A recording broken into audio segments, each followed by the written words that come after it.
So today marks 60 years since we lost John F. Kennedy. And it is said that anybody who was alive during that time knows exactly what they were doing. I learned about that concept long before I experienced my first flashbulb memory, actually. I have 3 big flashbulb memories in my life. And why don't you take a guess at what they are? I'm 36 years old, by the way. A lot of people don't know my age, so when I tell people I have 3 flashbulb memories, sometimes people get a little bit confused about which ones I'm talking about. Why don't you pause the video to take a guess at what they are? And I can't decide which ones are stronger. These 3 are very strong in my memory. I have a few minor ones, but the big 3, I'll go in chronological order then, I guess. I was going to college part-time at this point in my life. I was 14 years old, and my mom was driving me to the college, if you can believe it. And we were at the financial aid office one day, because it was early fall. And it seemed like everybody was distracted with something else. We didn't know what at the time. It was, I want to say about 9:30, 10 o'clock. Everybody was distracted with something. And we happened to run into a professor that my mom had known personally from some other event. And he was surprised that we were in the building after all the events of that day.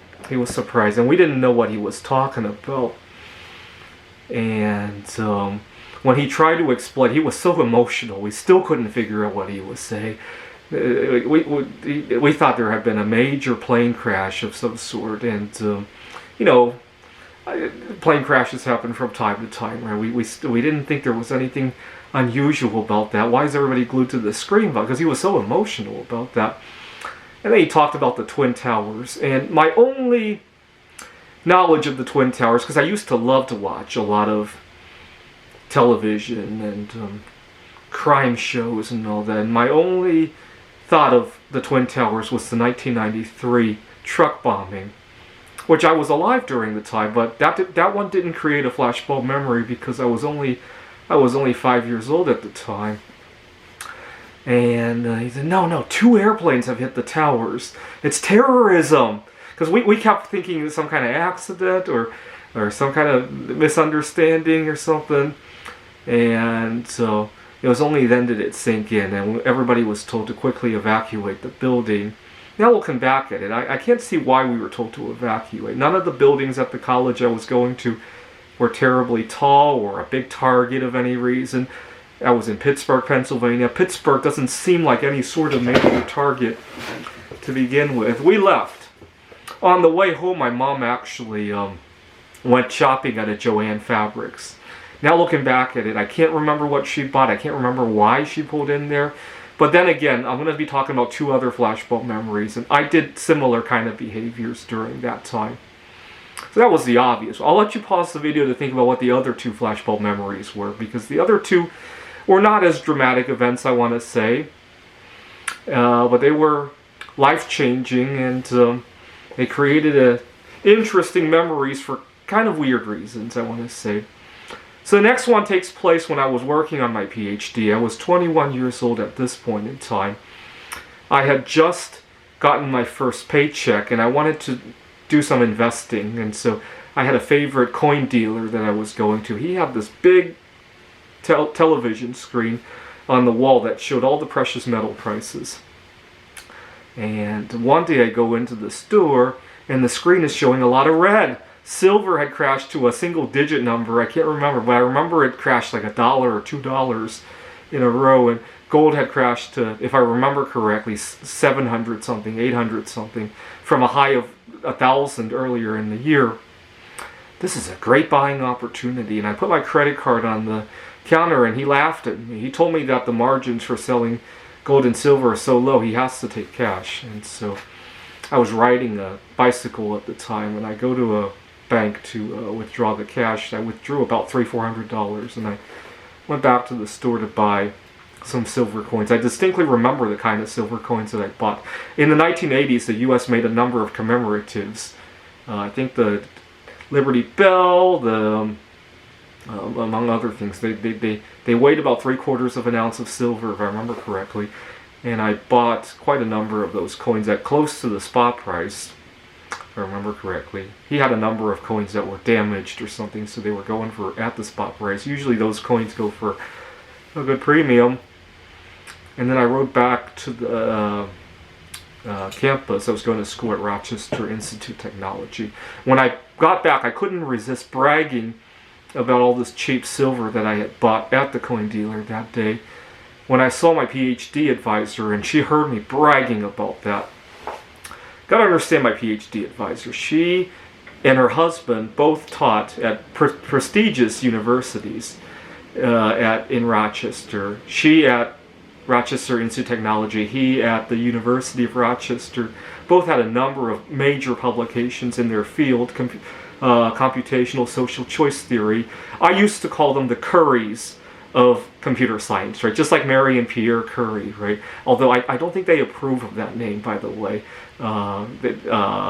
She thought that the Curies were borderline workaholics. So she didn't quite approve of that name.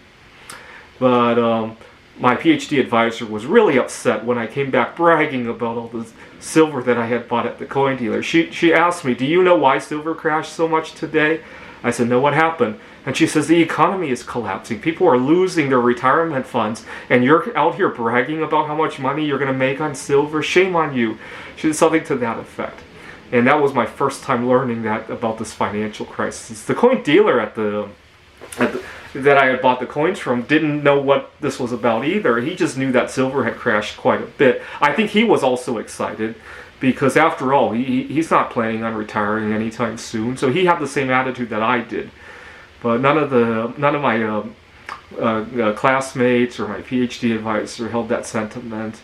And even after my PhD advisor explained it to me, I still didn't feel too bad. At the time, my parents were in their 50s, and they were nowhere near retirement. I knew this was going to bounce back. I knew opportunities were going to come. I was only 21 years old, and even then I understood that. So, unfortunately, I got a lot of hate mail as a result of how I interpreted the situation. Now, when I was 32 years old, the whole thing replayed itself all over again. What had happened was, now I was living in Seattle, Washington. I was working at technical college. We taught information security. And I had just started teaching for the semester when one day I was living out of my car because the cost of living in Seattle was just crazy out there. And the other reason I loved living out of my car was that I often networked with a lot of people. When I would hang out in the libraries, that's where I met a number of people, including 2 girlfriends, if you can believe it. And so it didn't really bother me so much, except one day the library had staffing issues. They weren't open. And then I went to a local coffee shop, and I discovered that every other seat had been, there had been warning tape placed on every other seat. And there's this new concept that we needed to be 6 feet away from each other. And I didn't think very much of it. Actually, I might have kind of liked it. You see, I have food allergies. And when somebody gets finger foods all over their hands, I really do need to stay 6 feet away from them. Probably even more than that, usually. And so that was nice. Until I heard that quite a number of people had lost their jobs. And when I logged on to when I logged on to look at precious metal prices, I instantly got teleported back to the time when I was 21 years old on my bicycle. And I tried to order a 1,000-ounce silver bar, but there was a lot of red tape, right? The coin dealers were anxious about all this fraud that was going on, needed me to confirm all this information. I was living out of my car, and I needed to upload some utility bills and tax returns in order to confirm everything. And then I needed to call my bank to make the wire transfer, which they also asked me to confirm a bunch of stuff. And I stuck through it. And the reason I stuck through it is because I remembered that it turned out very well when I was 21 years old. And also a couple years before that, I was trying to buy some other metals, and I didn't stick through it, and I missed out on an opportunity. So I really didn't want to repeat that again. I stuck through it. I got the 1,000-ounce silver bar. I distinctly remember, I had a rental mailbox. I distinctly remember going there to pick it up. And I felt a huge sigh of relief. I almost couldn't lift the box because I had such a huge sigh of relief that I lost all my energy out of that. That it finally came. I didn't think that order was going to be successful after all the craziness that was going on around that time. Anyways, those are my 3 JFK events. Feel free to leave a comment if you remember what you were doing during JFK or during any of these 3 times or any other time in your life. This is the Peter Dislike Show. Bum bum bum bum bum bum bum bum bum bum bum bum. The Peter Dislike Show. Bum bum bum bum bum bum bum.